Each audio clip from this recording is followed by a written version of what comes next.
The CIA only sends a message like that once. In the mid-1990s, American intelligence contacted their counterparts in British intelligence with a warning so serious it was almost impossible to process. There was a Russian spy inside MI6, not a low-level clerk, not a peripheral contact, a senior officer, someone with access to Britain's most classified intelligence.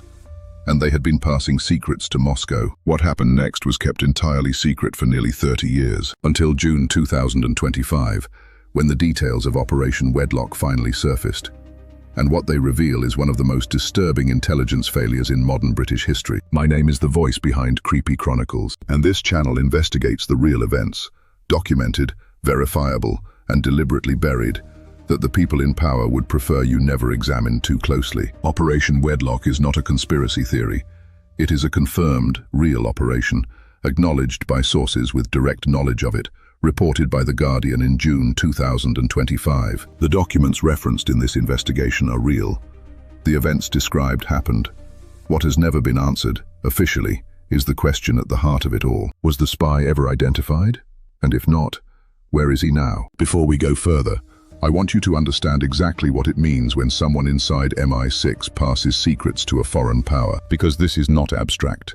It has a very specific and very devastating cost. MI6, the Secret Intelligence Service, is responsible for Britain's foreign intelligence.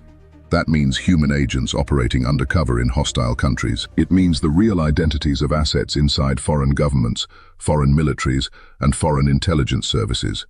It means the back-channel diplomatic communications that never appear in any official record. It means Britain's awareness, or lack of awareness, of threats before they become attacks. When a senior MI6 officer passes that information to Moscow, they are not just breaking the law, they are handing Russia a map. A map showing every British asset, every operation, every vulnerability. And Russia does not archive that map. It acts on it. Sources disappear. Operations collapse. And in some cases, people die. That is what was potentially at stake during the 20 years that Operation Wedlock was running. And that is why what I'm about to tell you matters far beyond the details of one investigation. To understand what made Operation Wedlock so extraordinary, you need to understand what it means when one British intelligence agency secretly investigates another. MI5 is Britain's domestic counterintelligence service. MI6 handles foreign intelligence. They are sister agencies.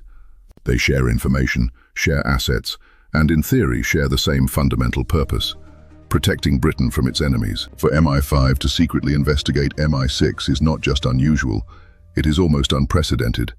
It requires a level of institutional distrust so profound that even putting it in writing creates a crisis. Because the moment you begin investigating your own intelligence service, you have to accept a possibility so disturbing that most intelligence chiefs refuse to even say it out loud. The enemy is already inside. The CIA's tip-off came in the mid to late 1992.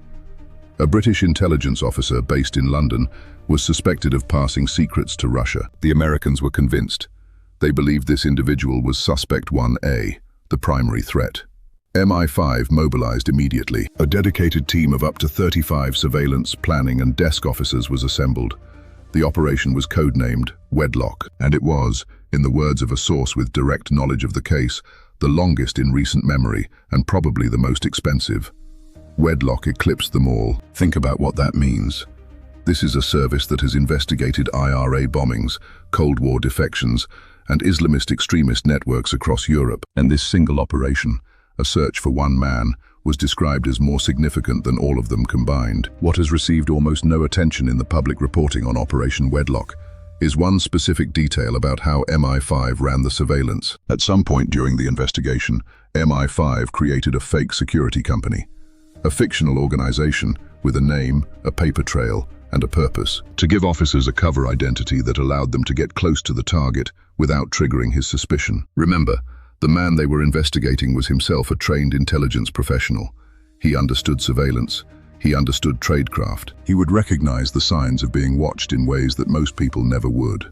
So MI5 had to go further than they normally would. They had to construct an entire fictional reality around him to avoid detection.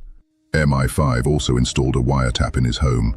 20 years of operation, a fake company, a wiretap, 35 officers, 3 continents, and still, Nothing conclusive. That is either the most sophisticated evasion in the history of British espionage, or it is the most expensive misidentification. The surveillance operation was global.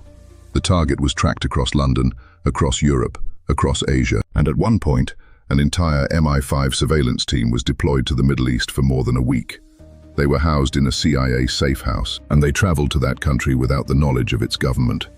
That is a violation of international law. A British intelligence unit operating covertly in a foreign country, without that country's consent, without diplomatic cover, without any legal protection if something went wrong. The fact that MI5 authorized this tells you everything about how seriously they were taking the threat. They believed the man they were watching had already compromised British intelligence at a level that justified breaking international law to stop him. And then something strange happened. The target left MI6, not arrested, not charged, not confronted. He simply left the service, quietly, without incident. By the time Operation Wedlock wound down around 2015, 20 years after it began, the man at the center of it had already gone. MI5 had never obtained the conclusive proof they needed. The case was formally closed as inconclusive. One source said something that has stayed with me since I first read it. They said, if it was not him, then potentially MI6 still has a mole to find. Let that land for a moment. The official position of British intelligence, as of the closure of Operation Wedlock in 2015, was not that the threat had been eliminated. It was that the threat had been unresolved.